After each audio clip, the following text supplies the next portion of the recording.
Here. Member Snyder? Here. Member Mason? Here. Member Cubine? Here. Member DeLong? Here. We have a quorum. Next item would be consider approval of the minutes for September 30th, 2022 special board meeting. We have two, if everyone's had a chance, we've got two corrections. First correction would be to correct the attendees for that meeting. Take out Vint. Do we have a motion to make that correction? So moved. Second. Second. All those in favor say aye. Aye. Those opposed? Aye. Change adopted. Second change would be to correct the date. The time. September 30th. Right.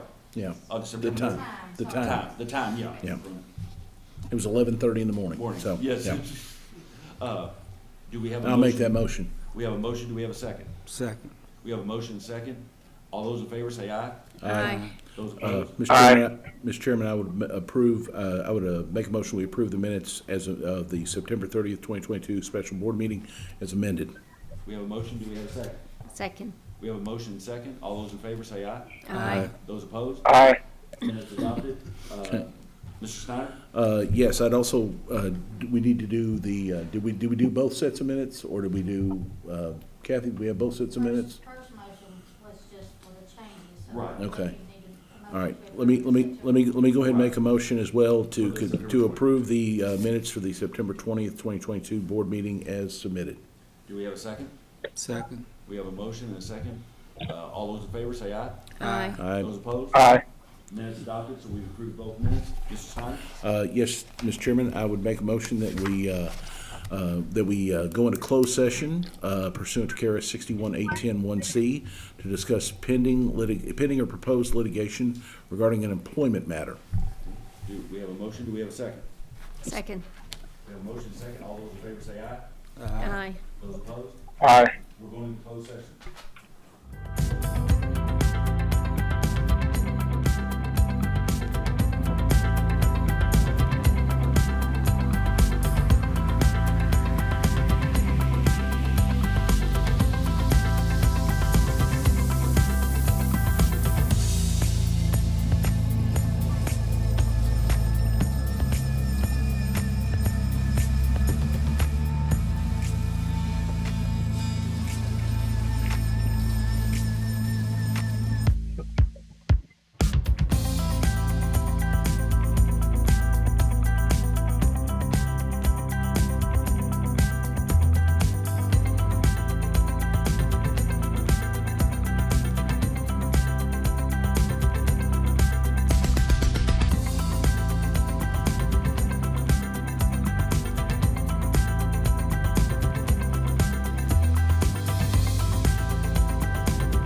closed session?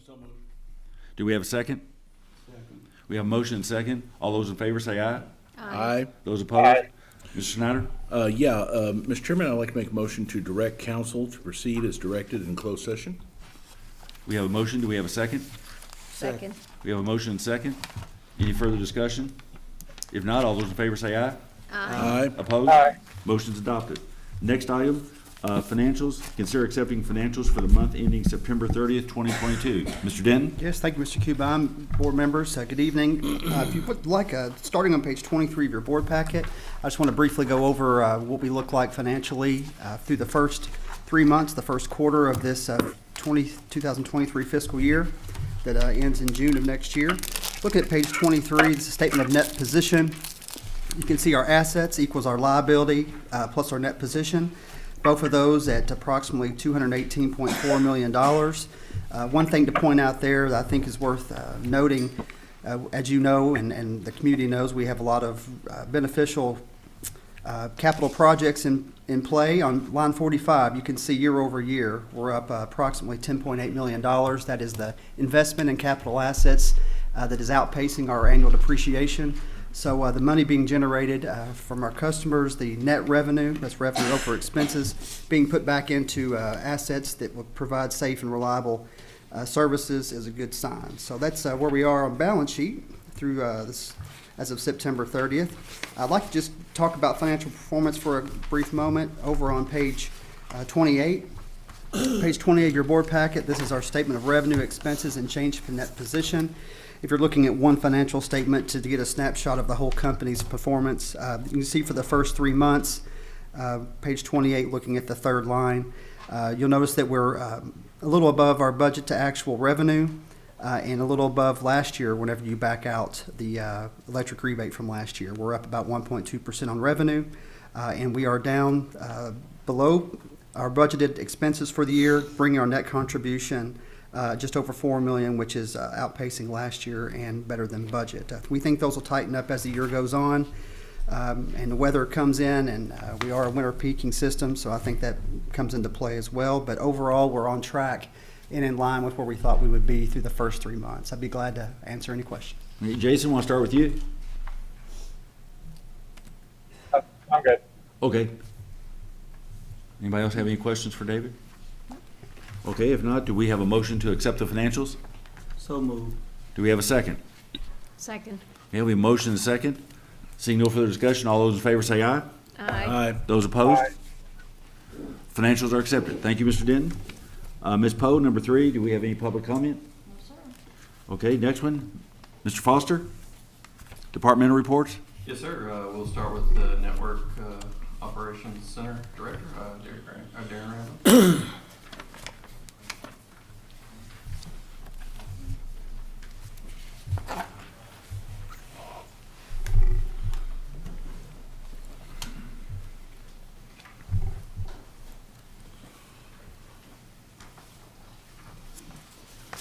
Good evening, good evening.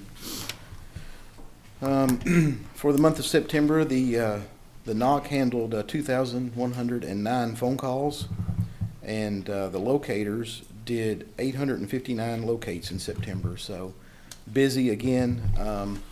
I checked earlier today. This is the 18th. We've already done 512 this month, so we're on course for probably even another record month in October. I don't know. So year to date, 2,261 locates across the 3 utilities is a little over 6,700. So, busy as always, and just getting busier. Are you still fully staffed? We are, yeah. How, in terms of workload, I know you got a statutory deadline in terms of how many hours you have. Yeah. How are we doing in terms of compliance on that? We're making it, but we're killing them. I mean, they're doing their job. They're doing it well, but it's Are busy. they working a lot of overtime? No, they're not working a lot of overtime. They work a little bit. A couple of guys work a little bit. One's restricted. Okay. They really If can't, it but- continues like this, is our solution another person, or is it just authorized overtime? Which is I'm obviously we have good folks and we want to keep them. I want to retain them. In the future, do we need another person? Probably. I mean, if construction keeps going like it is, all these fiber projects are coming in. I mean, there's just more building and more building. Just today, we got, at the same time, I think an additional 15 locates from a new company doing work setting poles and anchors down around the Capitol. You know, a whole different fiber project, probably something revolving around the Capitol. But there's just, as this federal money becomes available, everybody's jumping on that bandwagon. Everybody's starting a business. Everybody's, you know, wanting a piece of the pie, I guess, doing these projects. And that doesn't include the normal day-to-day stuff, the construction, the subdivisions we're building, the shopping centers we're building, and then the homeowner tickets. So it's pretty hectic. And there's we don't charge any fees for any of that, right? No, no. It's our, you know, as you mentioned, we're required by statute, Right. you know, to locate our utilities. But we're, you know, the bad thing is if, like one of our employees, we're up toward the end of the year and they have, you know, a huge stockpile of time that they haven't taken, so it's kind of using. The bad thing is if they take it, fine, but the tickets don't go away. You know, if there's 20 that don't get done today because they took off, when they come in, that's an additional 20 tomorrow. So there's just really no light at the end of the tunnel for them. They have to hit it hard every day. Let me or ask they're this, behind. and I'll turn over, and this is just some speculation. Do we have a policy, and Michelle's in here, isn't she? Do we have a policy, if someone comes, like they get to November and they got a bunch of time, and they say, I could really use the money, I just do not have to take the time. I'd rather just get paid for my leave and just keep working, because I could use the extra cash. Do we have a provision for that, or is it something that we even want to explore, or? No, we do. I think Katrina keeps really close track on that, and just today mentioned, about the 1st of November, you send something out. So people can sell their I can't tell you the time? particulars, but there is it's over a certain amount, 259 hours, is it You get paid 256? for 80 hours. 80 hours. Oh, you can get And paid you for can go 80. over 256, so if you have more than 336, which is the 256 plus the 80, you're in danger of losing it. I mean, do we need to examine, I'm just asking company-wide, do we need to examine that 80-hour policy and situation, or is it good the way it is? Or? I don't think it would impact my department. I Okay. can't speak to the rest of the company. I don't know how many people bank hours or lose hours. I don't know. It's actually pretty standard. Yeah. It's You know, pretty standard, so I would. Yeah, on the locate side, I have two of those guys are pretty new. They don't hardly have any time compiled. So no, it's not a huge deal. I think on the for us. state, they don't, I think LRC buys it on the state, I think it rolls to sick, doesn't it? It does. Yeah. So, They have the option to roll it over to sick as well. Yeah. okay. Yeah, Okay. yeah. Okay. And it, Jason, you have any questions? No, okay, thank you. Okay. Steve? Okay. Okay. Thanks, All Darren. right, thank you, guys. Appreciate it, buddy. Okay, next I jumped over to Harvey and public information, so I will correct my error and have our, sorry about that. Evening, Mr. Chairman, members of the board. Ms. Lindsay is not able to be here tonight. I will certainly don't have her smile, but I'll do my best to let you know what we've been up to. We've been doing a lot of local events, promoting our ACP and Next Band. We were at the Manual Fest, South Frankfurt Neighborhood Association picnic, the grand opening of 2nd Street, and the Capitol Pride Festival. So we want to thank all the employees that came out to help represent FPB. I've also been working with the city and other community partners on a strategic communications plan to promote Frankfurt and Franklin County. That's part of the city's effort to boost economic development.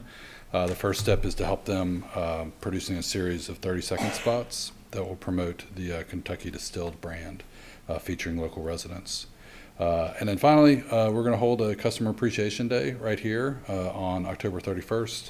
That's a Monday from 10 a.m. to 2 p.m. I'd like to invite you guys to come out, as well as anybody that's watching on TV at home, for some Halloween fun. We'll have some food, and you can even see SpongeBob SquarePants, who'll be here courtesy of our friends at Viacom Media Networks. So that's what we've had going on. Happy to answer any questions. The board, I know it's too fast on that, but the board, I think, last month, we provided you all some additional funding. Yes, sir. Have you all set up something? I mean, when you're during these community events, what kind of reaction are you getting? Each one's been a little bit different, but it's all been really positive. I mean, do we see after we do one, and maybe Cassie or Adam could explain, after we do one of these, do we see an uptick immediately after that in terms of more people subscribing or calling, or? I don't know if there, I can't tell you exactly how many folks have come by, but a lot of it is really more education, right, and letting folks know. And a lot of people take the document, take the material home and look into the ACP program or check to see if their address is serviceable for an expand. I mean, I would hope that it would drive, The reason I was asking, I was talking to a local car dealer yesterday, and he bought some ads with us, and he said he could actually measure or see that when the ads first came on, then he generated more sales. Yeah. And then it went back down, but after it aired, he could see activity. Yeah, cable advertising is a great way to promote your business for sure.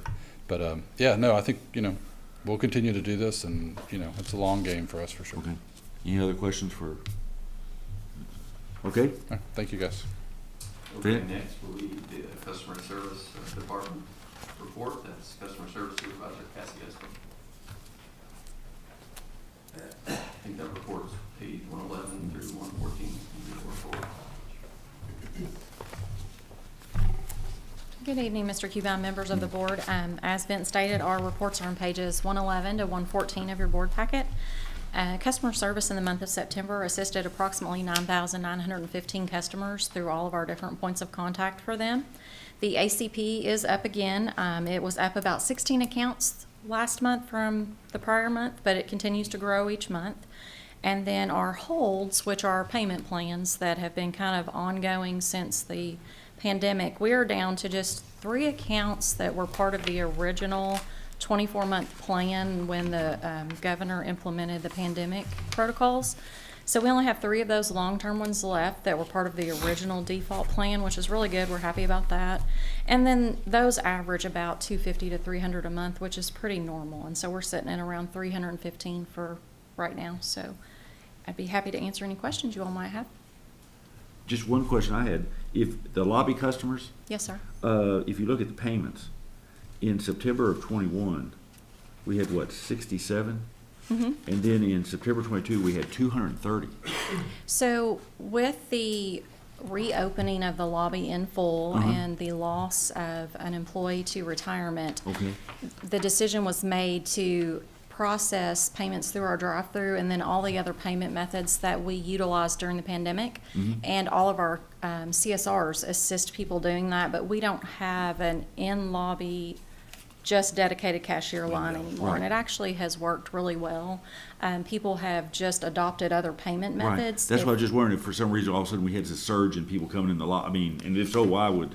No, I think we did reopen the lobby in full and do away with the curbside. So if you were to combine the curbside and walk-in over the last year, 2 years, this number is about average. They're just all walk-ins from now on again because we did away with the outside signage that we had. And then people, like I said, are just paying different ways. Speed pay in our portal continues to climb, the portal especially, so that's good. Don't say anything, John, about me still writing a check. We have a lot of that, but we have so many different ways for you to do that, Mr. Cubine. I'm surprised you don't come down here and make it part of your day and then go to somewhere for lunch.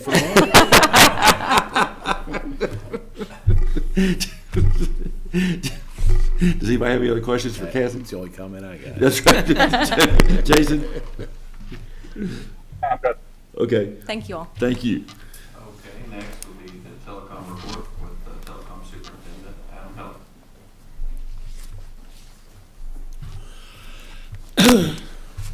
Good evening, members of the board. The telecom report starts on page 115 of your board packet. With the first page are the customer penetrations. Everything looks pretty good there. The next page there, we had one outage for September, which is good. It was a blown fuse down in McCracken Pike, Millville area. And then trouble call was down quite a bit lower than average for this time last year. That's on the basic report. Next band report, the underground crews are completed putting the conduits in Note 13 area, Disher, Bogey Lee, Northwood. Their next area they're moving to is Governor's Place, so they'll relocate over there. The overhead crews are working in several places. We have 3 or 4 crews running. So we have some over the base of Bonnob Road there working in Note 18. We got some crews over on Twilight working. Next week we're going to probably start crews working out for a long 288 backbone run from the head end out to Twilight Trail area. So that's upgrade there. They're still doing their walkout for the countywide project. So that's all I have this evening. Be happy to answer any questions. Jason? I'm good. Okay. Any questions for Steve? On page 115, what's that 500 at the That top of is, bottom? so what we've done is, Mr. Snyder had asked for us to show the next band. Okay. So we actually added the next band on the top Oh, of those okay, internet. okay. So hopefully the next band starts to grow and the other line gets smaller. So that's what that means. So I guess we've broke over 500 customers on that service so far. Excellent. Okay. Thank you, sir. No more questions, and we will move to the electric department's report. And have Assistant Electric Superintendent Russ Carter, Chief Electrical Engineer Travis McCullough will give the electric report and the AMI report for you. This is one of your first time. This is your first time with us, isn't it? Yeah, in person it is, yes, sir. Well, we need about a 45 minutes to an hour kind of overview, and then we'll for Q&A. Okay. As long as it's not dancing. Thank you, Vint, for the introduction, Mr. Chair, Board, staff. The electric report starts on page 119 of your board package. You can see our SCADA numbers for the month are 24.337 for September. Page 120, we've got that broke down in our chart there. Page 121, again, those are just the outages, the causes of those outages. We had a total of 23 different outages for the month of September. And then page 122 has our longest duration of outages. For those, our top 10. I did want to bring your attention to the second one on that list. I think that was a typo.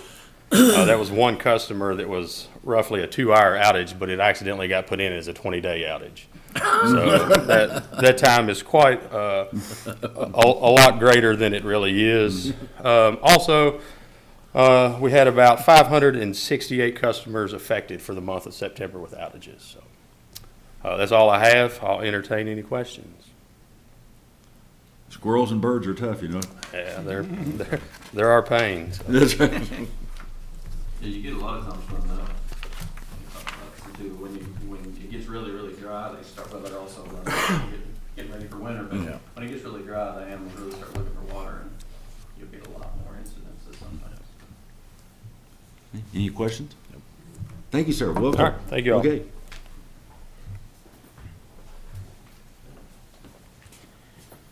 Good evening, everyone. Excuse me. Unfortunately, on AMI, it's kind of status quo still. Working through supply chain issues, not a whole lot of inventory coming in. I did want to update the board, though, that we have a meeting scheduled for the 25th, which I guess would be a week from today, with our project management, our commercial sales team, to try and get some answers on what's going to happen over the next 6 months. So I'm somewhat optimistic we'll start to get a little, hopefully by the November meeting, we'll have a little bit more substantial update. Okay. Any questions? Jason? Okay. Anybody else? All right, Travis, thank you. thanks, buddy. All right. SEPA? Okay, the SEPA report is on page 123 to 125 in your board package. You'll notice for the month of August that we cleared $326,000. That's August, I'm sorry. And so for the fiscal year so far, we're up a little over $2 million. So it's been a good year for SEPA so far. I'll be happy to answer any questions you might have. Calendar year event? Calendar That's year. calendar year. Okay, that's great. Make Did sure. I said fiscal. You said fiscal. That's okay. I just want to make Yes, sure. sir, it is Because I know it's different on the, Yeah. it's different accounting on that. Okay, Gary, you want to do KYMEA?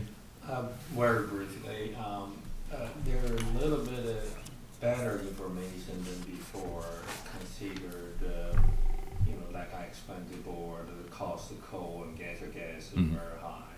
And the QME cost went up compared to last year.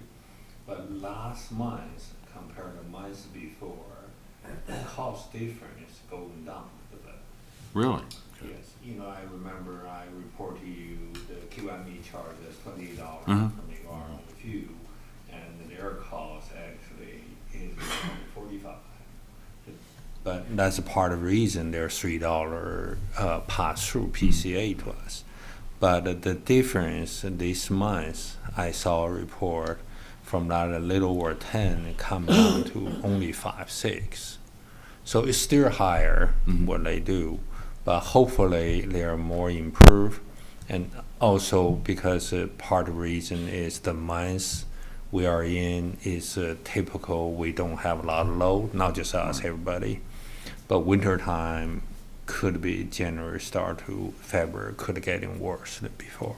That's a typical winter time market too. So, but that, anyway, that's a little good indication because the more spread out, my concern eventually KYME have to pass through because they are using their cash to pay the difference. Okay. If you have any common questions. Any questions for Gary?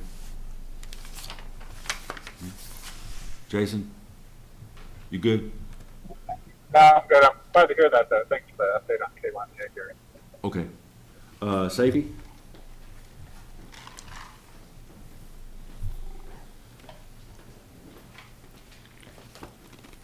Good evening, Mr. Chairman and members of the board. Safety report starts on page 127, runs through page 128. Happy to report for the month of September, no OSHA recordables. On our vehicle accidents, we did sustain one. A telecoms bucket truck actually made contact with a rock embankment. I believe actually at the outage, Adam was talking about it, McCracken Pike and Handley Lane. No employee injuries resulted. The truck did sustain some minor cosmetic damage to the toolboxes, but that's being handled by our in-house garage. And happy to answer any questions, sir. A truck made contact with a wall. Rock embankment, sir. Rock Rock embankment, sir. Otherwise, they need to hit a wall. If you like, sir. Yes, sir. Any Sounds questions? like my son's excuse. The wall has the right of way. The wall has. Big wins, big wins. Vin? No, that's it. Okay, next we'll move to the Water Distribution Department and the Water Superintendent, Brian Moore. Good afternoon, Mr. Chairman, Board. The water distribution monthly report is on pages 129 through 131. We installed 7 new water services. We had 4 main breaks, 2 outages, so we had a pretty good month there. Besides the normal board report, we completed a project at the National Guard for a new install. We were also completing the road repairs on Ashwood Court, Cedar Crest Court, getting that project completed. And then we're going to start a line replacement project on Freedom Drive. We've been really dry, so hopefully this dry weather won't cause us too much trouble with water main breaks. We're not seeing that right now, so keep our fingers crossed there. So, got any questions? Any questions? Did you see, and this is a little bit off but it was on the national news one day last week, that there's parts of the Mississippi that are so dry people can actually walk across parts of. We were talking about that. Yeah, that's unbelievable. Memphis has seen its lowest water levels in history. Huge issues in shipping. Yeah. Huge issues in shipping, yeah. So. The shipping cost of more than doubled from last week. Yeah. Really? Yeah. They can't send full barges out of Mississippi anymore. That's hard to believe. Yeah. Yeah. Worse since '88 is what they're saying. Yeah. Vin, Thank more good y'all. news? This is not bad. Here with the reservoir report, Director of Water, David Phillips. We had a construction progress meeting 8 days ago on October the 10th. We have received and approved our 13th payment request. As of that payment request, the project is 88% complete with 88% of the contract time elapsed. Completed work, the retaining wall has been completed as of last week. The temporary access road in the front has been removed. You will continue to see backfill around between the retaining wall and the tank continue. The planned work according to the contractor over the next month includes landscaping, paving, and fencing. But they are having problems getting the trees. Really? So we might, there hasn't been a decision made, but we might push that off to spring. Yeah. Okay. Over half of the trees that they planned, they can't get. Okay. I mean, is there any I didn't know there was a tree shortage. I mean. I'm reading the tea leaves, but you know, a lot of those up there are pines. Yeah. I think Christmas season is coming up, and that might interfere with it. I don't know that for sure. And the contractor didn't have a reason for it. Yeah. I'd be happy to answer any questions. Any questions for David? Jason? Okay. Okay. Vint? Last but not least will be Brandon Powers, our water treatment plant superintendent, with the report for the water treatment plant. Good evening, everyone. For the month of September, the water treatment plant treated 266,158,000 gallons of water for an average of 8.87 million gallons per day. Lock 4 averaged 2,112 cubic feet per second for an average flow of 1.36 billion gallons per day. And there was 1 inch of rainfall recorded in the watershed somewhere. I don't know where it was, but right here. Any questions for? We'll see you in a minute. You can talk chemicals with us. Oh, that'd be a couple months. Yeah. Thank you. All right, Mr. Cuban, Yes, sir. Board, there's the board chairman. That completes our departmental reports. Thank you, sir. Action items, number 5.1, approving health plan amendment number 15. Michelle?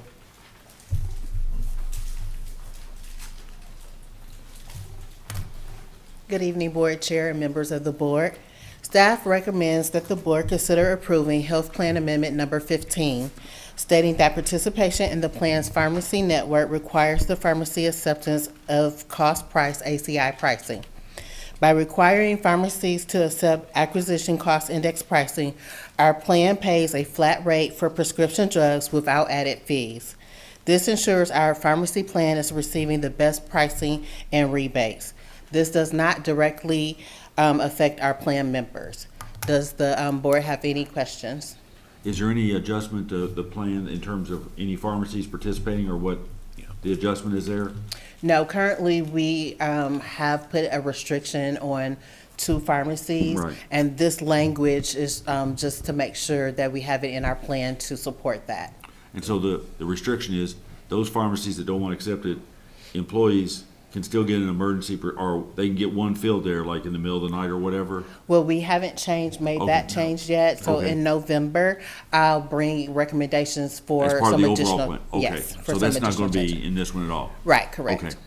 What we have is a higher copay this year, don't we, with some? Yes. Yeah, we have. Yes. Yeah. And the reason we did that is because we weren't receiving the type of rebates. Right. Yeah. Right. Any questions? Any more questions? Any questions of Michelle? John, did you? No, I was just, if it was in order, I was gonna go ahead and make it. Okay. Make a Well, hold motion. it. Jason, did you have any questions on it?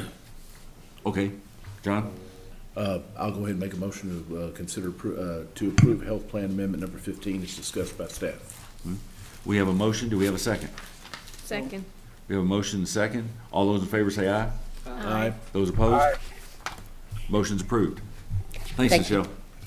Number 5.2, consider approval of change order number 1 for the ammonia and sulfuric acid upgrade project at the water treatment plant.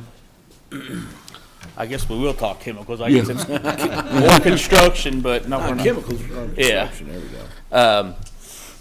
In December of '21, the board awarded the construction contract for the ammonia and sulfuric upgrade project to Herrick Company for $685,000. During the course of construction, Frankfurt Plant Board and Herrick determined additional items to be included in the scope where necessary. The first one was demolition of an existing wall. The wall is just deteriorating and just needs to be tore down. The second one is replace the lighting in that room. Since that wall is going to be torn down, we're just going to replace all the lighting excuse me, in there. The third one is demolish, there's an existing concrete pad that old water softener set on, so they're going to take that out. The fourth is in the sulfuric acid room. We're going to paint the floor, put an epoxy coating on it, and a non-slip. I can't think what they call that. Coating on it, I guess. And then the fifth is schedule extension for 108 days. The exact cost of the change order item is currently being reviewed by FPB and HDR. It is expected to be approximately $47,000. $835,000 was budgeted for construction in fiscal year 23 or 22-23. Staff recommends the board approve change order number 1 with Herrick Company, subsequent that all costs remain within budget. Is Herrick gonna do all 5 tasks? The lighting will be done by a sub. Okay. Do we have any questions for Catherine? Can you just explain the schedule extension, the transition?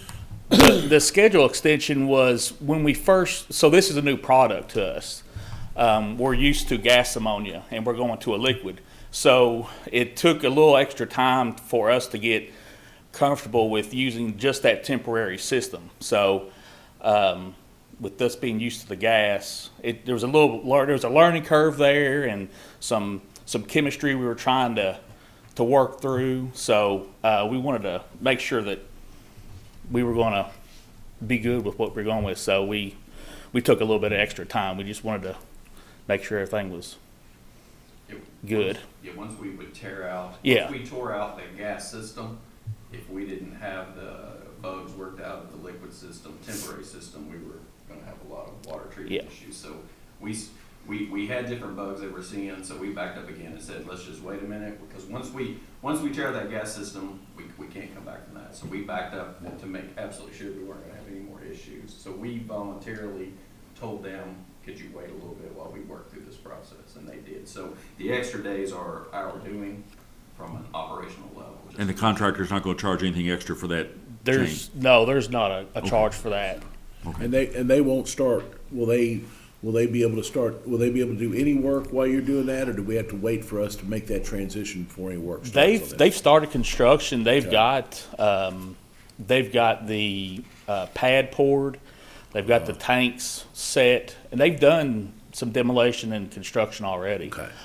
It's just we couldn't have them go any further, tearing out the old system before we were. It was really us getting comfortable with the new process. We held them up. Yeah. No problem. Yeah. No, we're good. Out of extra caution. Yes. Sure. Yes. And are you through that transition phase? Yes, they tore out the gas system it was about the middle of August. So that old gas system is gone and we're completely on the new LAS system. Any other questions? Jason? You good? Okay. Do we have a motion to approve change order number 1? So moved. We have a motion. Do we have a second? Second. We have a motion second. Any further discussion? If not, all those in favor say aye. Aye. Those opposed? Amendments approved. Thank you, sir. Thank you. Harvey, you're up here for 3.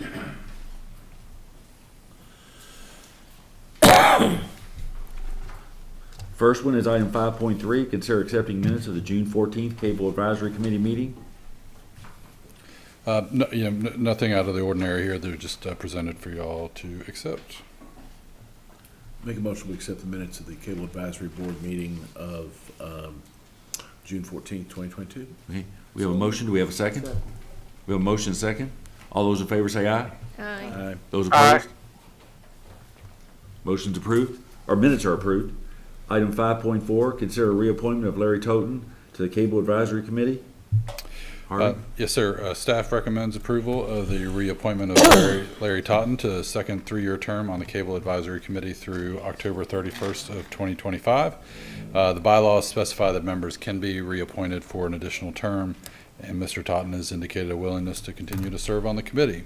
He is currently serving as the committee's chairperson. His experience and knowledge of the subscriber base will be valuable as FPB faces upcoming renewals. Be happy to answer any questions on this item. Anybody have any questions or any other names that they'd like to put in nomination? Okay, if not, do we have a motion to reappoint Mr. Totten? So moved. We have a motion. Do we have a second? Second. We have a motion and second. Any further discussion? Seeing none, all those in favor say aye. Aye. Those opposed? Tell Larry we don't know why he did it, but we appreciate it. The last one is 5.5. Consider memorandum of agreement with Franklin County Fiscal Court for dark fiber and dedicated internet access. Harvey? Yes, sir. Staff recommends approval of this memorandum of agreement between FPB and the Franklin County Fiscal Court. The board had previously entered into an agreement with them for these same services back in January of 2016. That agreement expired last year, and we've been working with them on a renewal, and we've brought that to you guys today. The fiscal court approved this at their meeting last week, so just waiting, just asking you guys to approve the other side. The terms are essentially the same. They're increasing their speed, and the charges are slightly less now than they were before. So staff attorney has reviewed these changes and it meets with his approval. I'm happy to answer any questions on this item. Any questions for Harvey on this? So they're Steve? increasing the speed and the charges are less? Yes, sir. That's generally how the market has been flowing over time. That as wholesale broadband goes down, we generally adjust those downward, and we're in a competitive situation too against Any other questions of Harvey? Do we have a motion? So moved. We have a motion. Do we have a second? Second. We have a motion and a second. Any further discussion? If not, all those in favor say aye. Aye. Okay. Although it's approved. Next one is. Thank you. Thank you. Thanks, Harvey. Number 5.6, consider award of RFP number 2022-02, occupational safety consulting firm, JC. Good evening, Mr. Chairman, members of the board again. Bringing forward an RFP for the board's consideration. In August, we actually advertised for an occupational safety consulting firm with experience with municipal utilities, OSHA, and Federal Motor Carrier Safety Administration and environmental compliance. We're seeking an expert firm that could assist in promoting safe and healthy work environments by supplementing and enhancing our current safety programs.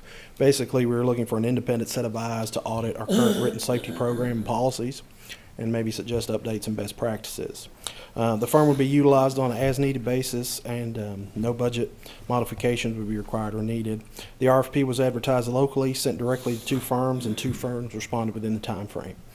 After evaluation of both responses, recommend RMS Safety. Happy to answer any questions, sir. Have we used RMS before? We have, sir. Okay. And they've been wonderful to us so far. So, and their rate's very competitive. Sure, sir. John? JC, did we Yes. have any additional folks submit bids? We did, sir. We had one more. Okay. RMS was actually the lower amount for this estimated time frame and cost. Okay, thank you. Yes, sir. Yeah, they estimated time to actually audit our programs at let me look here, sir. I believe 14 to 16 hours total at a rate of 105 an hour, which if you did the 14 hours in the math, it comes out to 1470. The other, if you did it 16 hours, it comes out to 1680. The other firm was $200 a month, I believe, sir, per 12 months, so 2,400. So RMS was actually the lowest. Okay. Any other questions for JC? Jason? I'm good. Okay. All those in favor say, do we have a motion? So moved. We have a motion and a second. Second. Second. We have a motion and a second. All those in favor say aye. Aye. Those opposed? Aye. Thank you. Approved. Thanks, JC. Okay, number 5.7, approve the pass-through of the KYMEA energy cost adjustment to FPB retail electric customers by way of existing power cost adjustment tariff mechanism. This is going to be Vint and David, and as you all remember, we talked about this last month in terms of the trigger, and I assume that we've got it on the agenda, so we're now dealing with the trigger. That is correct. This is the result of that.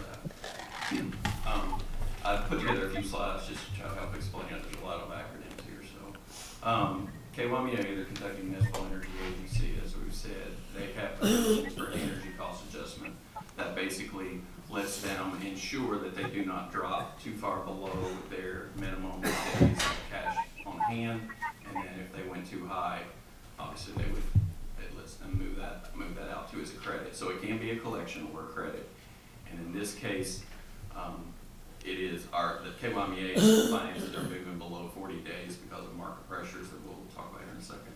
So it is a collection situation that they're running into. The targets are set each year by KYMEA board at the same time that they set the rate schedule, and it's in accordance with their financial metrics and the business at hand that they have. Next slide, please.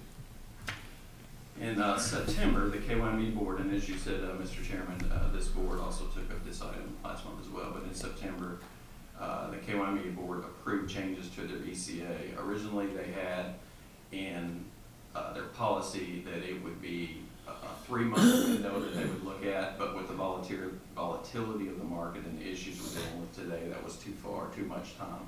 By the time all the things pass through and you wait 3 months, they could have been in a really bad position as far as days cash on hand. So if you remember last month, we modified that to 1 month, recommended voting that way, and then KYMEA did make that change. So the changes are necessary because of all the issues that the whole country is seeing with the energy market right now. As we see up here, it's the highest market energy cost that we've seen in 14 years. Highest inflation, obviously, we all understand what that's doing to us in 40 years, and the global energy impact from Russia and the Ukrainian invasion and what's that doing to gas prices and energy prices all over that global market is certainly making a lot of issues. So again, like I said, because of that, it was a prudent course of action for ECA, for KYMEA to change the ECA policy from 3 months to 1 month, and ultimately, when you push that through the system, what does that ultimately mean to the Frankfurt Plant Board? Basically, 0.3 of a cent per kilowatt hour on energy used, an increase of that amount is what we are seeing. So the first one would pass through to the Frankfurt Plant Board on our September bill that we just got, equated to about $192,000 overall to the Frankfurt Plant Board. Next slide. So that leaves us with the situation of how do we deal with that? How do we operate and move forward in that situation? The Frankfurt Plant Board has provisions for fuel adjustments and charges like this in our tariff. It's called a PCA, Power Cost Adjustment. That's the language we've used for years and years. It was the same thing we used under KU when these kind of provisions would kick in. So the existing tariff provides a way for us to pass these kind of charges through on a month-to-month basis. Many times they can change. The one we're talking about right now, depending on how we implement it, could change, but will probably stay pretty consistent. So using the tariff mechanism that we have in place, staff is recommending that we pass through the rate increase in KYMEA associated with this ECA to our customers in that mechanism. Next slide, please. So what would the impact be to our retail customers? Basically, this pass-through for a retail customer, average residential customer who uses about 1,200 kilowatt hours per month, that would equate to about $3.60 additional cost to their bill. And that would be itemized on their bill as a PCA charge. So about 10 cents a day. Yes, sir. And that would be in place for as long as KYMEA is experiencing the higher costs that they're having to pay for energy. Then if those costs recede, then that would trigger back off, right? Yes. The moment if KYMEA pulls it back off, we will bring the PCA back to zero as soon as it's paid for. However, I would say with the market conditions we're seeing right now, I don't expect that's going to change in the next month or two. Right. So as long as they are below 40 days cash on the hand, they will have to make this collection. The other thing to remember is if this continues on through the rest of the year, when KYMEA gets to its next, looking at its rates and making its next physical decisions for the next year, very well they may make adjustments, roll things into their base rates, and then the PCA would go away. There's a possibility that it would disappear at that point. We will just have to see. Again, we're kind of in, I won't say necessarily we've never seen energy market conditions like this, but it has been quite a few years, certainly. Let me stop you for just a minute. Steve, did you have something? Well, one point to what you just said, we're making accommodations for when they need more money, their cash falls. What happens with the unlikely event a credit comes back? Are we prepared to give it back to the ratepayer? Again, that would be a board decision, but the PCA, the way it is set up is if we have too much, we issue it back as a credit the same way we can. That's how the mechanism can work. In the past, the board gave the credit last 2-3 years. That's a part of the rebate. Well, I know that, but I'm talking about this particular item because their Yes. policy allows for a potential credit. So Yes. if we're gonna Yes. pass along an added cost, then wouldn't we pass along the corresponding credit if likely back to It the is ratepayer? a board decision to keep any current policy. So I'm just asking if that's possible. I know it's out of the decision. Yes. Is that practical? Is that? If their cash over 90 day in the hand, current policy trigger automatic refund to the like And us. what I'm saying is, what do we do with the refund? That will be decision in that time. But I mean, Yes. with that, realistically, what Steve's saying is, if they trigger off that extra charge to us, then we trigger off the ECA to our customer, or the PCA to our customers, right? Realistically, they're gonna move back above 40 days. Right. They're gonna bring the PCA to 0. Okay. And then And it'll go the away days on our cash on customer's hands bill. will quit climbing, and they will be somewhere in between this band Uh-huh. of 90 to 40. As soon as they have a cash on hand more than 40 days, that month they will stop charge Well, see, us. the question deals with what we do, not Yeah. what they're gonna do. When we get if we get a credit back from them, are we gonna pass that credit back to ratepayer since we're passing along the additional cost? That's the question, not That's what. the way the PCA is set up. Let's take, for instance, the way it operated for all those years under KU. You would have positive and negative fuel adjustment depending on some months. Some months we passed through a credit, and some months it was not. This is not gonna vary like that necessarily, but it's, the mechanism can absolutely pass it back as a credit to the customer, but it would be the board's decision. And the way Vint and Gary just explained it, it's extremely likely that they're gonna get back above 40 days cash on hand. And the instant that happens, this 10 cents a day goes off. This 10 cents a day I goes understand away. that. I'm talking But about when they. what I'm saying is, if that goes away, they're gonna have a hard time getting to 90 days, which is gonna trigger the credit.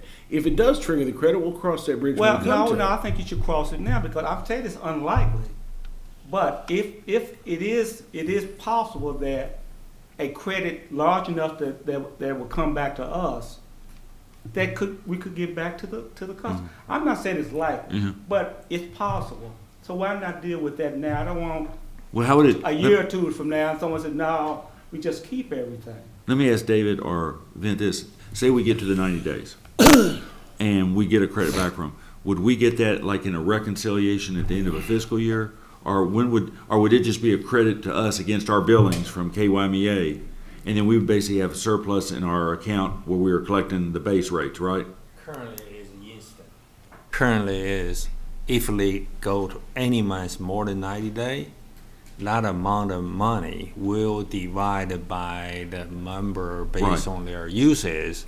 Then that credit, either credit us or send us check. And no difference. They will have They the probably wouldn't send us allowance. a check. They'd probably just give us a credit on a bill. It Yeah. shows on our invoice from KYMEA as a PCA. Right now, it's a negative. If it went positive, if the board wants to make the decision that, yep, that will be sent back as a credit, absolutely we can do it. So would that be in the tariff? Yeah, would we put that in the tariff, or is that something we address in the tariff, or do we only address cost in the tariff? The plant board's tariff, I think would already cover it, wouldn't it? Well, this is the one that's dealing with this item now, so wouldn't it should be in this one if it's supposed to be there. Would we put a refund in the tariff, I guess is the question. I think it is both direction. But it is your call in that moment. It was that our tariff says, in the event the rate under which the plant board has purchased powered wholesale permit supplier is adjusted in accordance with fuel adjustment provision contained in those amount sufficient to recover the amount that shall be applied, whatever, and the amount shall be separate on each bill, separated on each bill. We did get credits under KU, and they were credited back the exact same way they were charged To the customer. to the customer of the PCA. There was no. So does they our would get credit. They would get the credit. Yes. so does our current tariff provide for that same? Yes. That's what it procedure? is. That Yeah. same tariff is exactly what we're just. This PCA has been 0 for about 3 years right now. So for And what so Steve's asking we're is, just turning it back if on. we get over 90 and we start accumulating a credit, Yes. then our current policy is the board doesn't have to take any further action. Our current policy would be customers would automatically start getting that credit back on their bills as we accumulate them from KYMEA. If KYMEA gives us a negative a credit PCA, Mm-hmm. we can pass it right through in the same. So but at first you said it's the board's decision, and now you said if they, Well, so. what I'm trying to saying get is, what it that's the way actually it's always been implemented, but if the board says no, they didn't want to implement it that way, But our that's what I exist- meant by. But the But question it's- is it automatic? Or Mhm. do we Yes. do, when would we take that up? Would it be the next board meeting after there's a negative credit? Or can we can we make a decision now? Is it all, which That's one what of I meant those? by it's the board's decision. This normally was always automatic.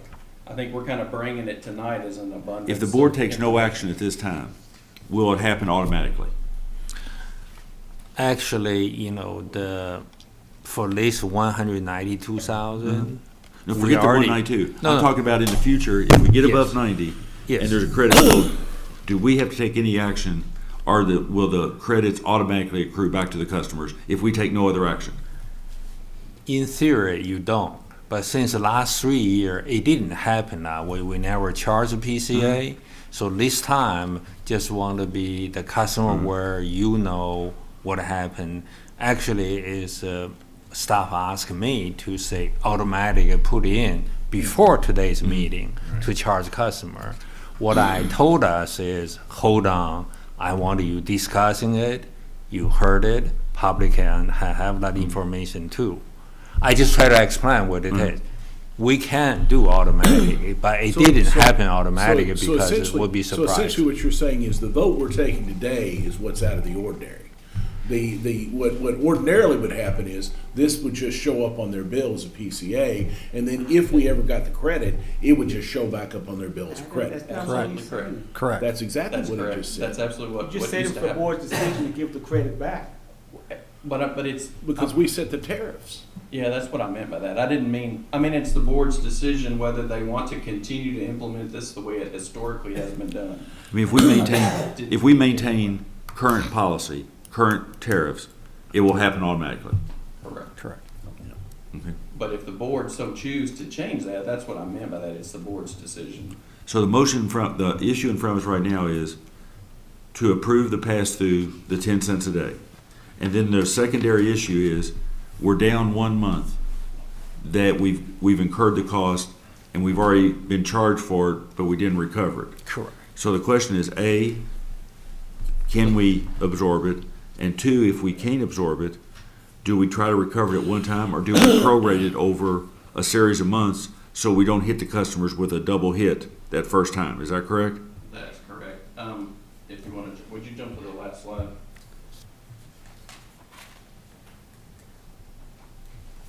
Well, we'll just cover this similar here. I just want to make the point to the board that even with the PCA, we still will be the residential rate will still be 20% lower for the average residential Right. customer than the competition, I guess you would say, the other entities that are around us that serve customers in Franklin County.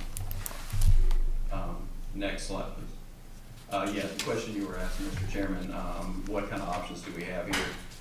These are 4 options I've kind of laid out here. Number 1, you can absorb the complete increase, not pass any on to the customers. That's going to be about a $2 million cost if this stayed in place for about 12 months. Again, I'm not sure it will, but that would be what it would be, $2 million charge that the plant board would incur. If the plant board wanted to, we've already hit this first month, has already hit us at $192,000. If the plant board wanted to absorb the first month increase, then we could start the PCA billing next month, but the plant board would lose $192,000 in this case. Number 3, you could double up the first month, 2 charges, and recover it basically in 1 month. That might not be very appealing. And then 4, the other option would be to prorate the recovery. And I just laid out there a couple of different options for you, 3 months, 6 months, 9, and 12. And you can see what the charges would be for those months. And again, the idea would be if it's 3 months, you would prorate that. $4.80 would be on an average residential bill, is what we're just talking about here, just to keep apples to apples. For 3 months, they would see $4.80, and then it would drop back down to the normal. Or for 6 months, they'd see $4.20 average, and then after that, it would drop back down to $3.60. up until the point KYMEA Triggers off, which could happen at any time, triggers yeah. off, right. And if it was positive and it was, or if it was a credit back, then whatever that amount would be, I don't know what that would be, but we would credit it back to the customer under the current operation mechanism.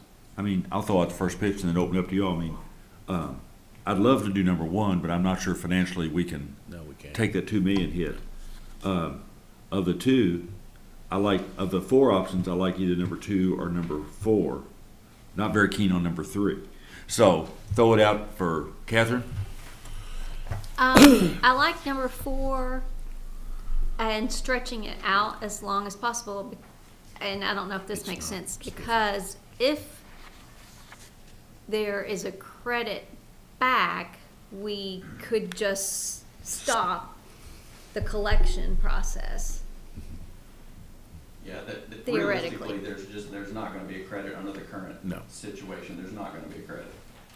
If there is, we could, but it's just operationally, and the way the markets are, it's almost impossible. When we cross that 40 days cash on hand, they're gonna bring it back to 0 and stop it from going that far. Right. And the way the markets are operating, it's not that elastic that it's gonna swing past 99. No. It's just not gonna happen that way, but But it's possible we are gonna come back and have to do this again. it depends on when they do the rates and they make new decisions. The board of KYMEA may change their minimum days cash on hand, or they could change something, but. Our prices could keep going up even beyond Or current. change the rates. Yeah. For next fiscal year. There's a possibility. I don't want to draw a darker picture. Right now, just $3 megawatt hour, 0.3 cents per kilowatt hour QME charge. But currently, they try to maintain below the 40-day, but they still over 30.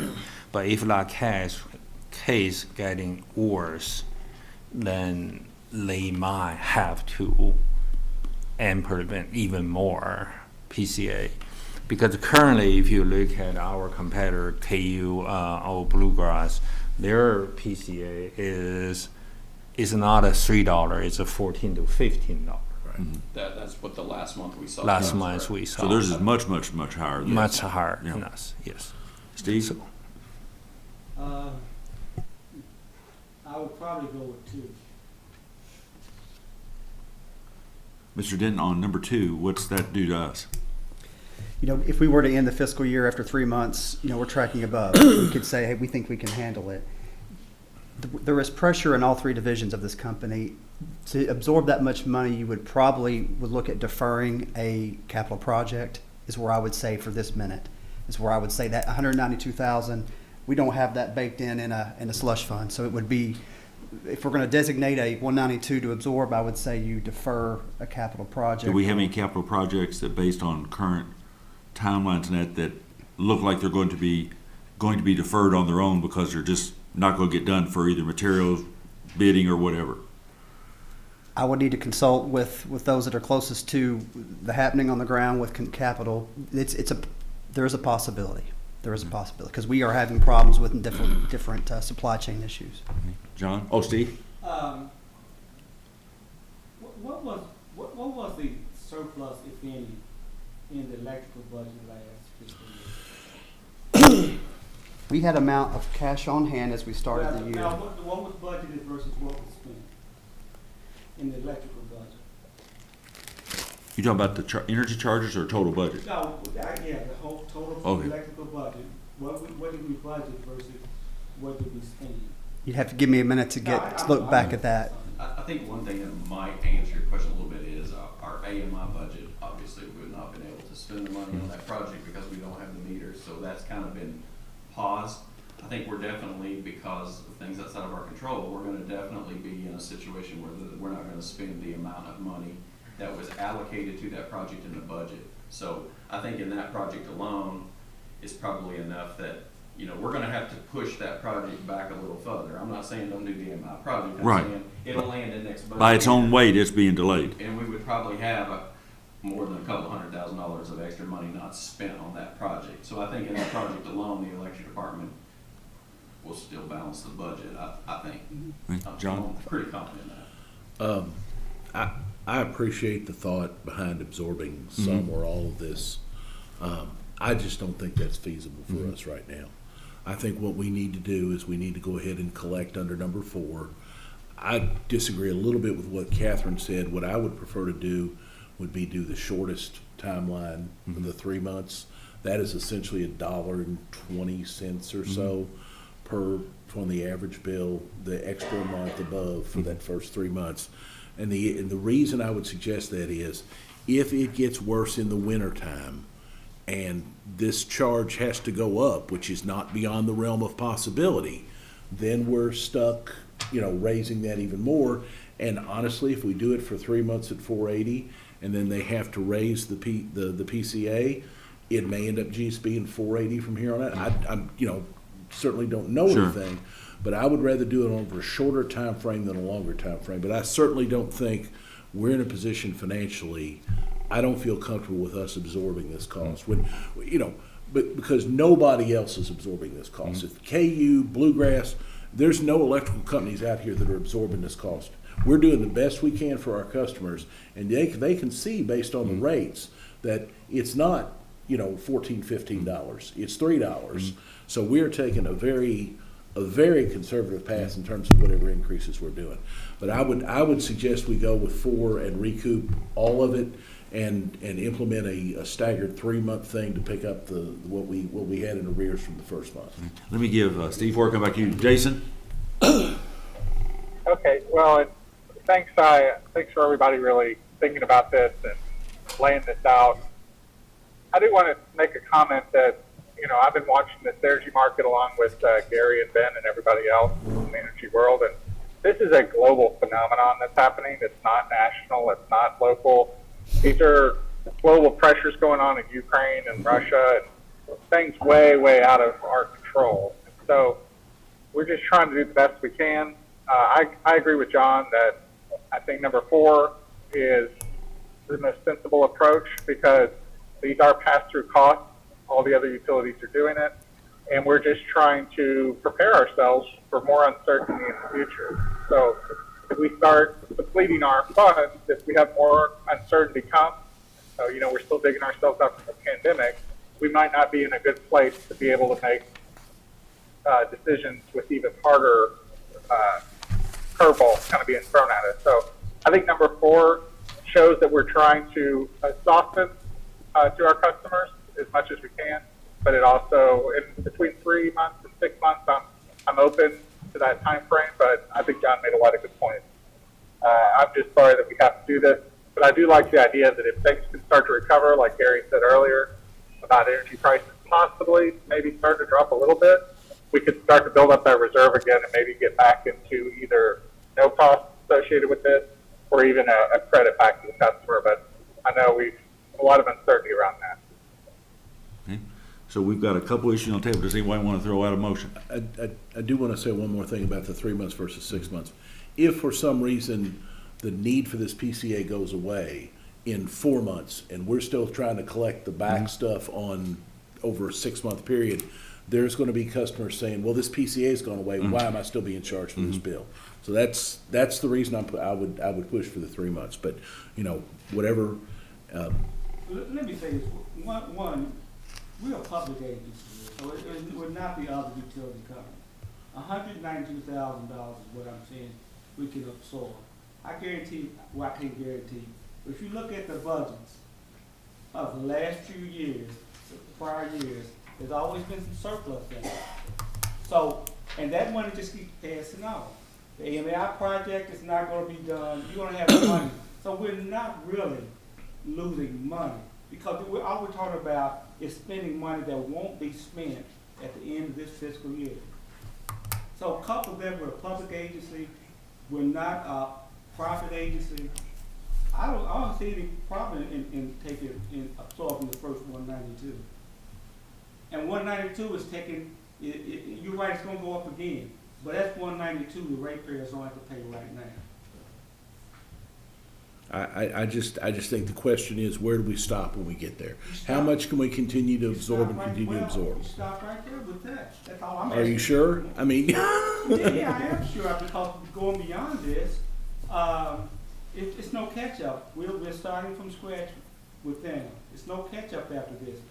They will be absorbing whatever that is. Okay, I just agree. I just disagree with you on that. I think this is a pass-through. This is set up to be a pass-through charge, and I think we need to make it a pass-through charge. We may have other things down the road that may cause us to have to readjust our budget, and this. I just think this is a sacrifice. You know, we've let our customers. Our customers have existed with in a system where their rates have not increased. They've gotten rebates every year, givebacks to them when we've had too much money. We're in a situation now, like Jason said, this isn't of anybody's doing. This is the worldwide calamities that have come together. I really disagree how you characterize these givebacks, because that's what we promoted. Well, I understand. In the KYMEA, we promoted the giveback, so it's not a giveback. So, and anyway, in the last 3 or 4 years I've been on this board, there has always been surplus money left in these budgets. The first year I got on there, I asked, how much do you get for sale of surplus property? What happens to the money? It just goes back in the thing. It was $34,000 at that time.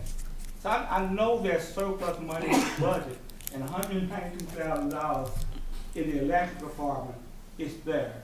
And why not? How about this for a compromise? This is great. This is going to be good. Earth-shaking. Why don't we take 95 savings that we're not going to end up spending AMI, and take the remaining 95 and prorate it over the next 3 months plus the 360.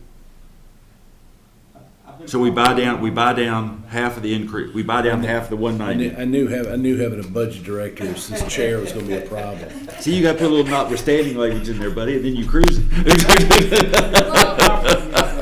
So the AMI was kind of thrown out as an example of, right, but we're not spending it now because we can't buy stuff. Right. But that money's going to be spent. But it's going to be spent. Next fiscal year, yeah. Correct. Next fiscal year. And then what do we do next puts us year? behind the Well, to give you an example, we are predicting, if everything went to plan, a drawdown of $8.5 million reduction in our cash balance, because we have large projects. We are going to spend down cash reserves if everything went to plan, as it is. Mr. Mason's right. Life and budgets don't always line up, but in this case, yes, we will not spend every dime the way it looks of AMI, but that project does have a $9 million total, and it will cost at some point $9 million. Right. Ms. Kuban, Your sorry. budgets. When you Our put budgets, your yeah. budget, Yes. Our budgets. You voted for it. You voted for it, pal. When you make the budget, you estimate the amount of money, revenue you're going to bring in, and you base the budget on that revenue for the year. For all 3 lines of business, yes. Okay, so that's why it's surplus money. It's not going to be spent this year, it's going to be surplus money, because the next year's budget will be based on that year's estimated revenue. Yeah, we're planning on drawing down on that cash reserve. We will spend more than we bring in. I'm just saying what the plan is. But yes, based on the way the world is moving, there's a high likelihood we will not spend all our capital budget. Well, since my motion was met with by crickets. Mr. Chairman, I'm going to make a motion. Okay, I'm going to make a go motion. for it, buddy. I'm going to make a motion that we begin to collect the PCA and we collect all of the charge that we got from KYMEA, and we go with option 4.1, which is collect the second month in the month it occurs, collects the first months we've already been billed for over the next 3 months.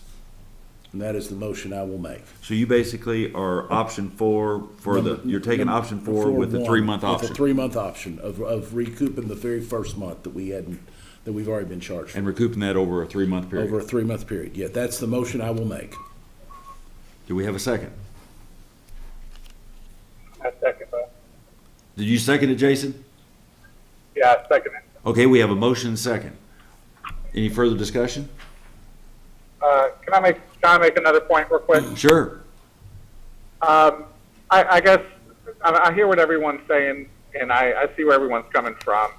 I just really believe that cash flows in a budget, they have their own nature and character, and this is definitely the character of a pass-through. So starting to confuse it with a sort of subsidy or as much as I would like to reduce costs to our customer, the very nature of this is a pass-through, and I think to start to muddy that water, really opens up Pandora's box of like, well, why aren't we constantly kind of, I hate to use the term robbing Peter to pay Paul, but why aren't we constantly kind of jigging between different shoeboxes of money?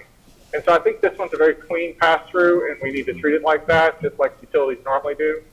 And so that's why I'm seconding that amendment.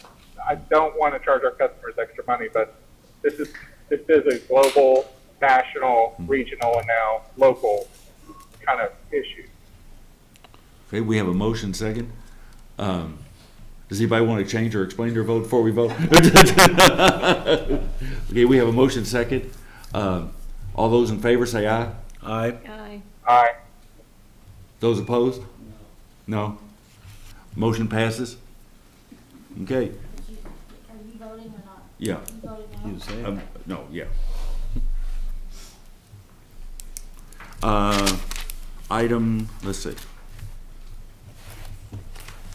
5-8. 5-8. Okay, item 5.8, consider award of bid invitation number 1767, Spacer Cable to Westco in the amount of $170,456.18. Couldn't get that 18 cents off, huh, Travis? No, sir, they had to have it. Good evening again, everyone. Staff prepared a bid invitation for overhead spacer cable. The bid was publicly advertised and sent directly to 11 potential vendors. 2 responses were received. After reviewing the bid, staff recommends awarding to Wesco in the amount of $170,465.18. Wesco was our lowest bidder. Can I ask you a question, Travis? Sure. We sent out to 11. How come only 2? It's somewhat specialized, so 2 is not that surprising in this case. The reason we would have sent it to 11 is probably just every distributor. Everybody that's kind of on the standard electric material list would get the bid, even though it's... Someone may not even stock that. Yeah, yeah. We didn't necessarily assume that they would all bid every bid, but they're kind of the standard list. So we just sent this one to pretty much everybody, seeing what we would get, and again, we only got the 2 back, and I think it's somewhat specialized material. How did they do in terms of, were they able to agree to time frames and everything? Was there any problem with this one in terms of meeting our time frames? And it's long. It was in the 20-week range, but that's okay. We can probably make that work. It's not ideal, but it's not the any other worst questions of Travis on that? Okay, do we have a motion? We have a motion. Do we have a second? Second. We have a motion second. All those in favor say aye. Aye. Those opposed? Approved. Thank you, sir. Thank you. We got informational items, 2 items here. First is Nichelle to talk about Cheryl Morgan as FPB's insurance broker consultant. And this is an item for informational is technically we don't have to vote on this, but because it involves health insurance and bidding, I think the feeling was the board ought to be aware of it to know what was going on and so forth. So, Nichelle, take it away. Okay. So management asked staff to conduct a search for our health insurance broker consultant.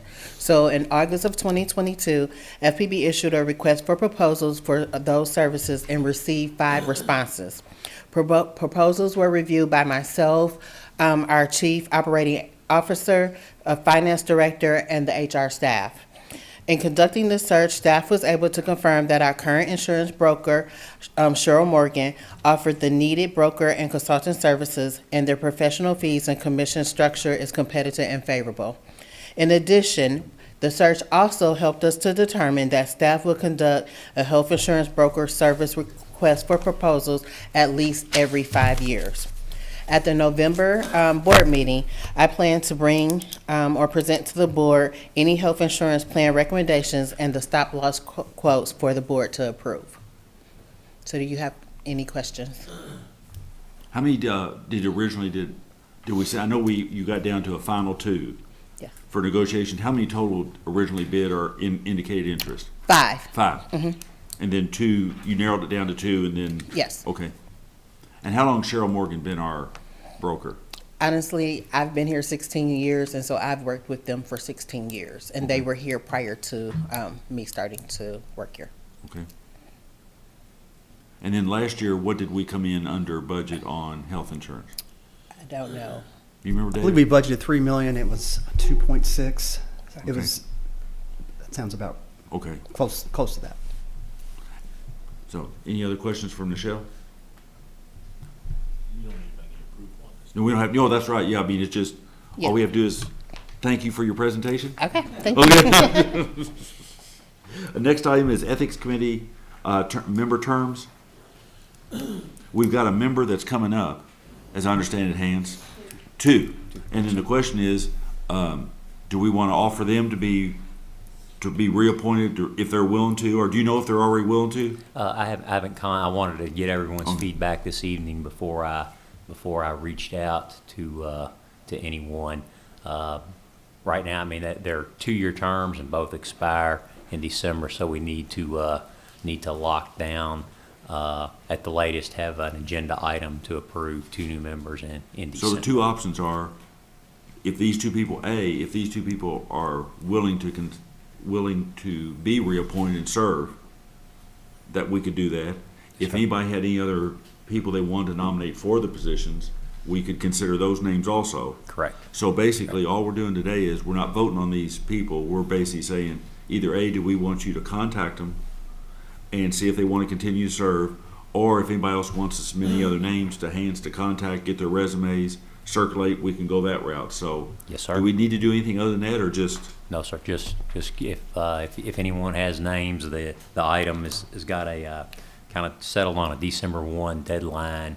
And in the meantime, if it's okay with everyone, I'll reach out to our 2 current nominees and see if they want to throw their name in the hat again. But certainly appreciate their service to the board over the past 2 Is years. that course of action? Okay, so you proceed with that, and then you'll bring us back these names if they want to serve, and/or any other names that also might want to serve, right? Yes, sir. I'll reach out to these folks, and when I hear back, I'll send around an update to everyone, send around a memorandum, kind of a status update, so everyone can be thinking about it. So thanks very much. Okay. Next is item community solar update. Travis.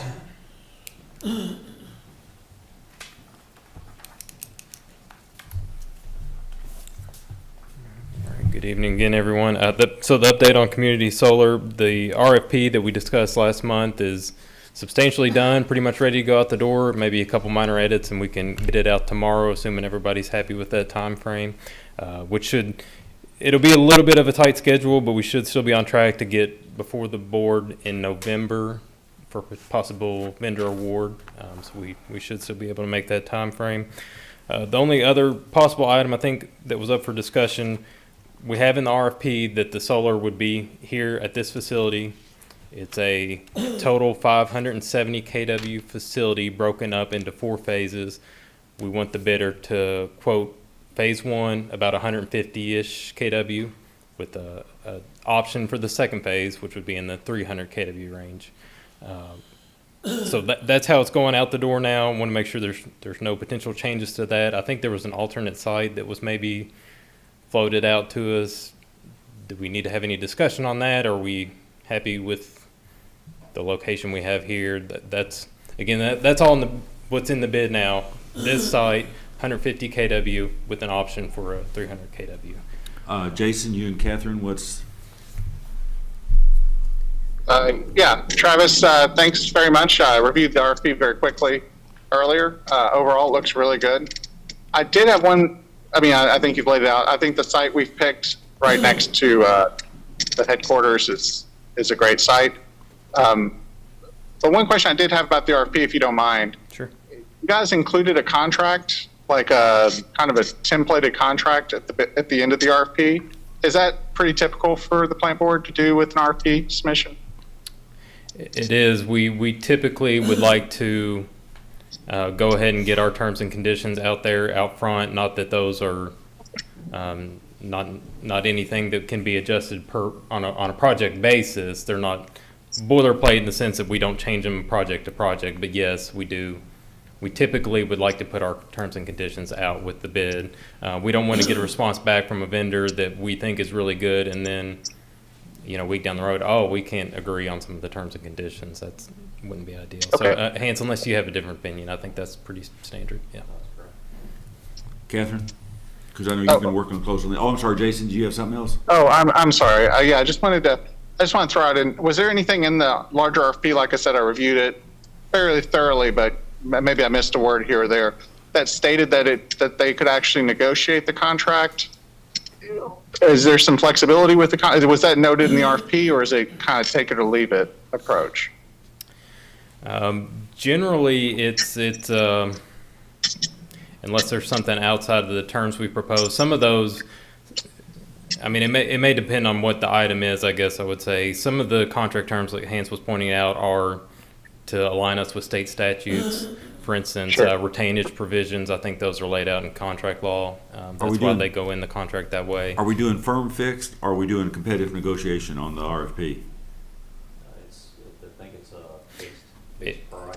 Yeah, right. The intent as of right now today would be to send it out as a firm fix. Okay. I think the only time we did a competitive negotiation was on the AMI. I think that's the only. Yeah, your question about the term, Jason's question about the terms of the, is it take it or leave it? And I'm just trying to think. Sometimes a bidder can turn in, you can waive certain, if they don't have an insurance certificate, something like that, you can say, sure, go get it and provide it, Right. And you're okay. And then other terms, if you don't have that, you're not responsive to the bid. So. Yeah. Okay. The only reason I guess I was asking that is I've seen a lot of solar vendor proposals and contracts and things, and I just want to make sure that we're not eliminating a really qualified vendor because of something that seems fixed in stone in our contract that would not align with their kind of service contract. And once again, I know nothing about RFP contract level stuff. I just wanted to make sure when I looked at that, I just never seen a contract like that included in an RFP.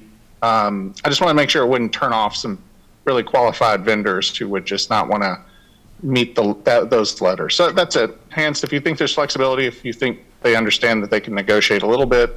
I just know with solar vendors, they have a lot of language around warranty and other things that they kind of fixes them in place a little bit. But I'll leave it at that. That was my only thing about the whole package I saw that just kind of raised a question for me. I mean, Hans, I'm just throwing it out. I mean, under state contract law, if you do competitive negotiation, you can pick best quality, best qualified, and then say you'll pick the best quality proposal, and then you'll negotiate a competitive price. And if you can't get a competitive price from your highest point, you can move to your number 2 vendor, which is the advantage of kind of what Jason's talking, is the advantage of competitive negotiation. You focus 100% on quality, and then you go to competitive price, and you can move to 1, 2, or 3 if you can't get the best price. If you don't think so, if you pick the best quality and they're twice the price of number 2, you're legitimate to go to number 2 if you're not losing any quality. But if you go fixed price, there's not really a lot of bumping room on a firm fixed price bid, is there? No, if you're going to bid on a set of specifications, that's what you're bidding on. But you could still pick a higher, even if you're. Oh yeah. You could still pick. As long as you don't have a formula times. to wait to add price to quality points, and you have a formula, then you are locked onto a higher price can knock out the best qualified bidder. Higher price could be justified, say, if someone had a faster delivery time, for example, or that's just a product that the agency wants. Right. Maybe it's a particular type of array that's being offered, a better, but you can pick that, and as long as the agency has some rational basis for its decision, you're going to bid. As long as you're not awarding points for that. As long as they're on points, yes, yes. If you award points, then you are locked. A point system. Yes. We do have a point system in the evaluation for proposal cost effectiveness. Technical approach is also one of them, proposer qualifications, and team members' experience, etc. There's points basis. It's not 100% for cost. That's 40 points. But So 60% quality, 40% cost. 40% cost, 20% technical approach and implementation schedule, 20% proposal qualifications and project experience, and 20 points proposal project team member experience. And that's the way it's all. I mean, that's the way we've always. I mean, I've seen that, and I don't know how many bids here over the years. But if we want It's cost effectiveness. That doesn't necessarily mean you've got really terrible components, I mean, you know, it's not exactly just straight up cost, but.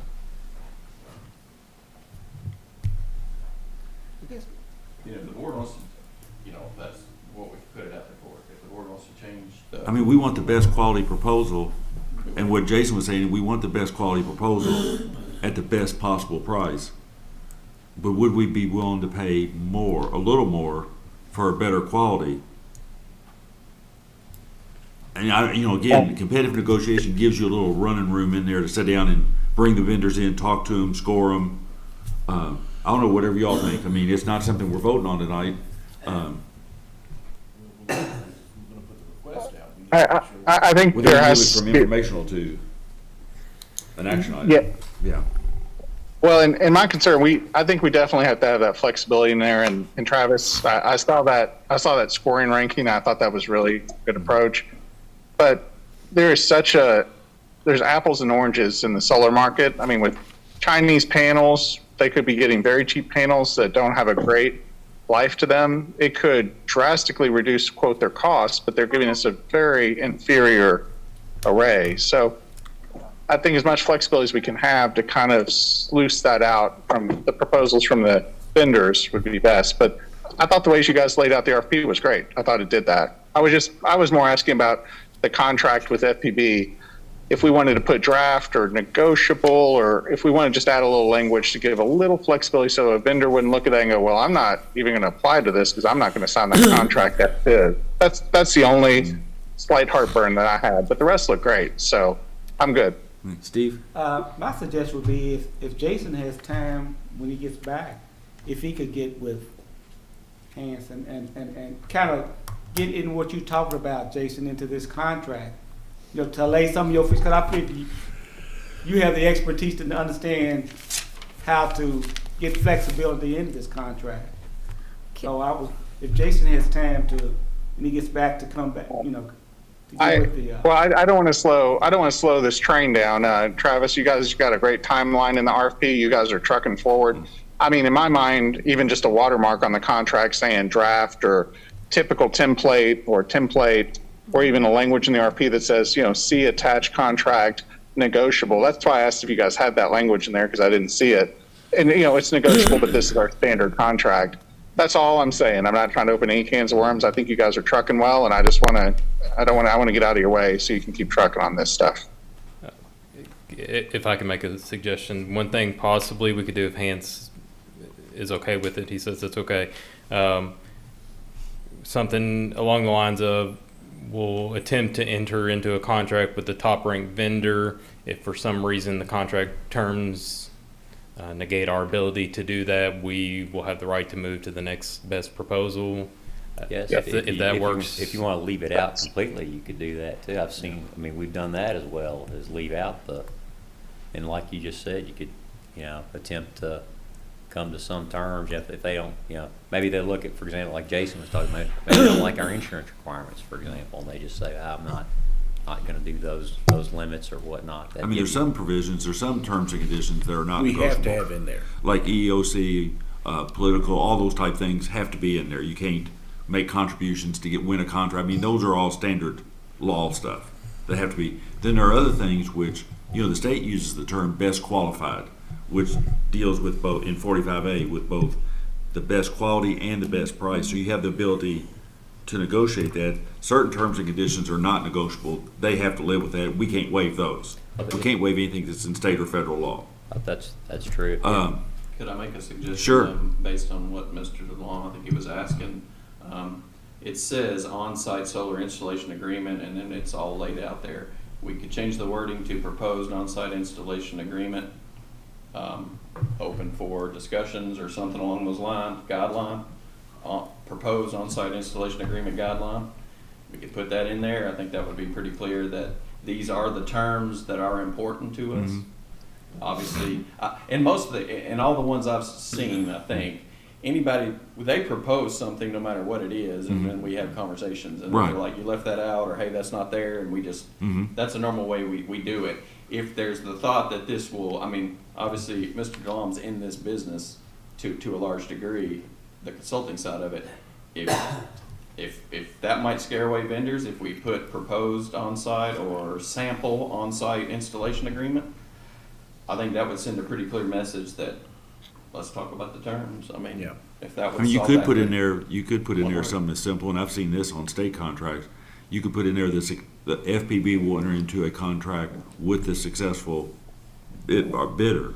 Right. Which incorporates all required federal, state, local requirements, other terms to be negotiated or something.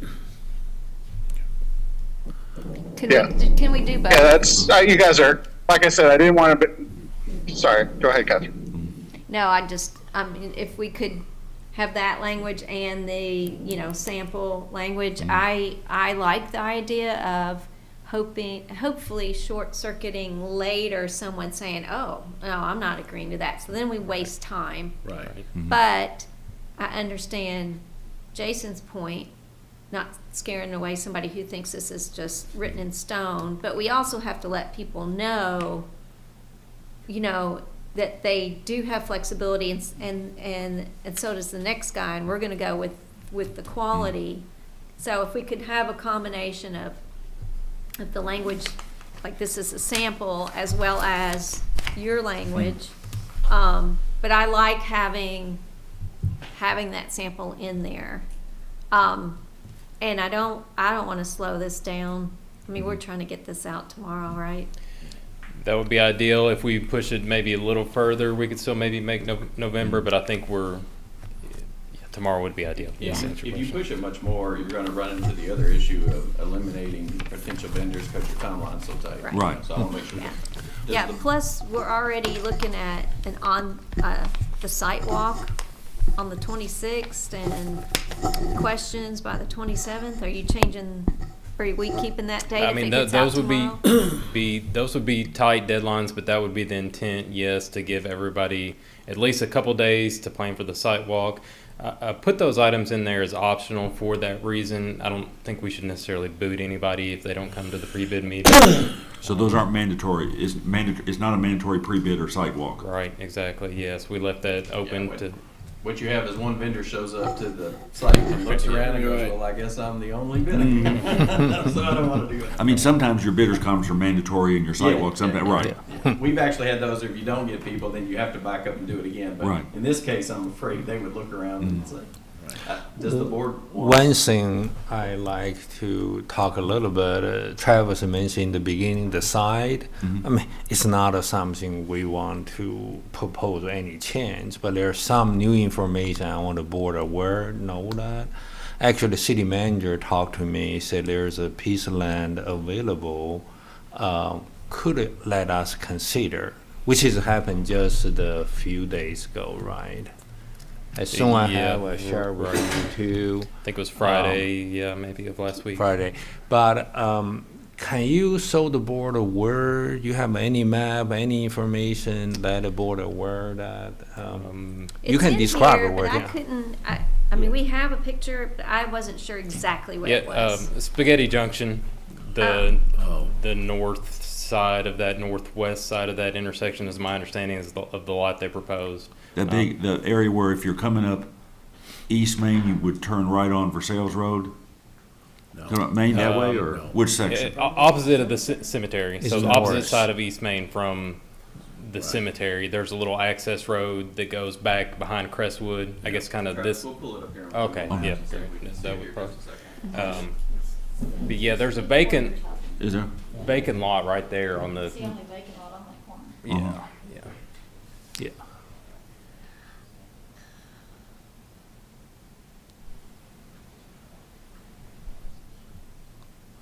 Okay, yeah, that's not Frankfurt Cemetery, that's Evergreen Cemetery. Right, Evergreen. Yeah. Or, Green Hill. Cause I was gonna say, there's no lot by. Yeah, no. different cemetery, sorry. Yeah. Didn't So specify my that. thought on that one is, it's very nice that it was proposed.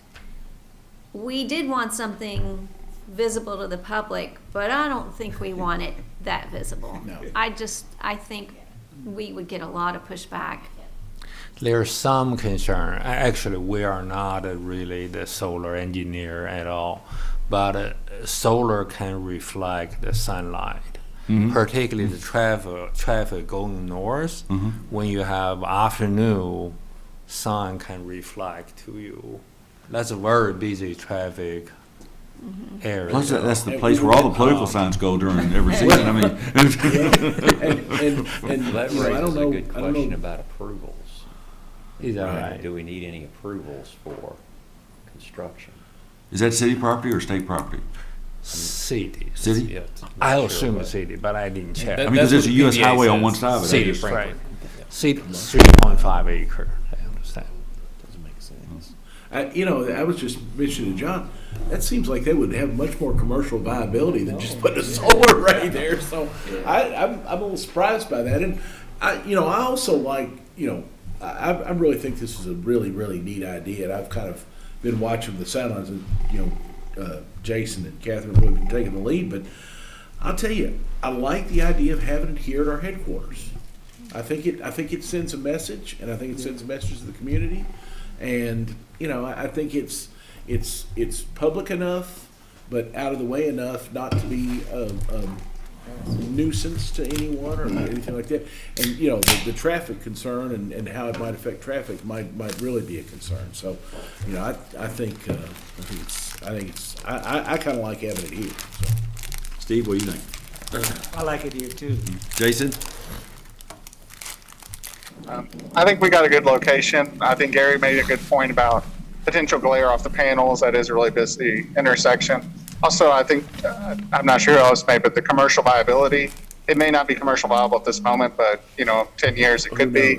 I'd hate to be competing with a commercial viability vacant lot that could be converted to something else and utilized for east side of town. Absolutely.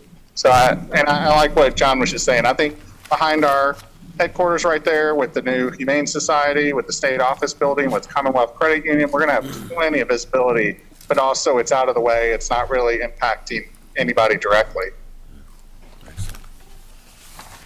Any other questions on, excuse me? I have one other. Good, I finished doing my own. No, the one other question I have is, there were some questions the board had on the evaluation. Do you want us to remove the evaluation point system?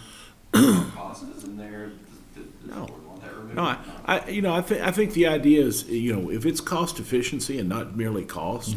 I mean, I think that gets at what Jason talked about is if somebody's going to try to pawn off cheap Chinese solar panels, that's not going to be cost efficient in the long run. So I think we've got plenty of leeway there. And, I like what Catherine said as well in terms of, we're going to negotiate, we'll come to terms, and here's a sample of a contract that we usually enter into, but, we'll just have to come to terms wherever we are. So it gives them, like I said, it gives them an idea of what kind of agreement we're going to have them enter into. And just make sure hands from, I mean, if you feel comfortable keeping it under firm fixed, but that it's, however you need to term it to make sure there's that flexibility built in there. And if we're not doing a fixed formula, where like quality's getting 60 points and then you're doing like an equation and coming out with the final score, that's where you get really locked in on firm fixed. But it doesn't sound like we're putting price in as a firm fixed. No, 40%, right? I think this will be, if I understand it correctly, this will be evaluated like everything, like the example, this company's proposed Chinese solar panels that are of lesser quality than this panel.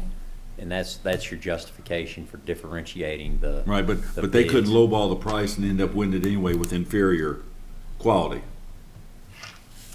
If you offer a low price and low quality. I mean, if you do a firm fixed price contract where quality gets certain points, price gets certain points, somebody can lowball the price and knock the price down so low that it overcomes the fact that they had bad quality on the equation, and that's not the way this formula is going to work, right? I don't think there's an equation. Okay, that's what I was. I don't believe there's an equation that it's just rough. There were rough points balance that totaled up to 100. We could leave the point system out, and we will evaluate the criteria set forth under the ones I read to you, and just leave the point system out. Let's just do that. I might do that and then Let's say you're just going to do pick that. the best qualified bidder. Yeah, exactly. I don't know that we've ever. I don't know that I've ever seen any like an actual equation where it's been boiled down like that's Oh yeah, all the time. yeah, all the time in state government. more state government. Yeah. So From gravel to air filters to tires to yeah. Oh yeah. everything's a little more sophisticated. Yeah. That's why they spend a lot of time in protest. That's So, Travis, you know what you're doing? I think so. Okay. Go forth and do good then, buddy. Will do, yes, sir. Thank you. Okay, next item, general manager comments, anything, Gary? Do we have any items for old or new business? Okay, that brings us to Mr. Snyder. Mr. Chairman, I'd like to request permission to call a closed session pursuant to KRS 61810-1C to discuss pending or proposed litigation regarding both cost recovery, regarding cost recovery, an OSHA matter, and a contract matter, as well as under KRS 61810-1G to discuss a specific proposal that, if openly discussed, would jeopardize the siting, retention, expansion, or upgrading of a business. Okay, we have a motion. Do we have a second? We have a second. All those in favor say aye. Aye. Those opposed? We'll take we're going into closed session, and we'll come back in about 5 minutes.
coming out of closed session. Do we have a motion to come out of closed session? So moved. We have a motion. Do we have a second?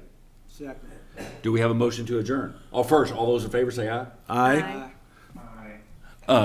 Do we? Jason, hanging into the bitter end. I love it. Do we? Mr. Chairman, I make a motion we adjourn. Do we have a second? Second. All those in favor say aye. Aye. Aye. We're adjourned. Thank you.